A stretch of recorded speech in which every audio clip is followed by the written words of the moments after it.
I'm here with Ryan Cowboy Karl, coming off of his first round 52nd knockout.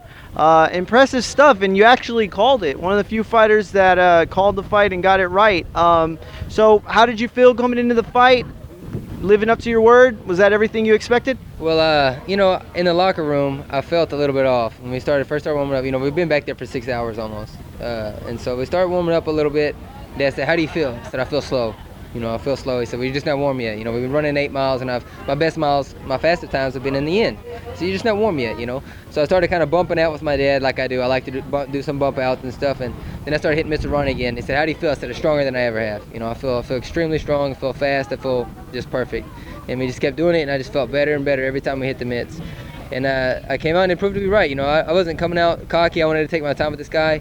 He's 6-5. He's been fighting 154, and he's got 6 knockouts. So he's been knocking out bigger guys and stuff. So I knew he had power, but I just want to be smart and take my time and set it up. Ronnie said that you were coming along just as he had hoped, and in certain ways you were coming along even better. Which ways do you think that you were, going above and beyond? Like, what are the aspects, what are the attributes, what are the skill sets that you are going above and beyond in that you think he might be referring to? I think it's, even in the gym, it's more that I like to box more lately. And I've been boxing more, and he's seeing that. I'm not just a one-dimensional come-forward face fighter, that's strong. I love to box, and so I think that's kind of the biggest difference that he's kind of seeing for me is that I can box, and I can box with these guys with the right opponents, But of course, I can still go forward if I need to. So I think that's what he's talking about there, and I know that for me, that's what I feel like I've done better in.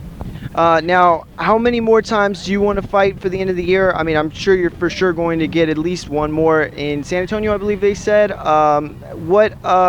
How many more times do you want to fight other than the October fight in San Antonio? I want at least 2 more fights, counting the October fight. So October 6th, we're going to fight in San Antonio at the Cowboys. Yeah, Cowboys Dance Hall. And so we're going to fight there.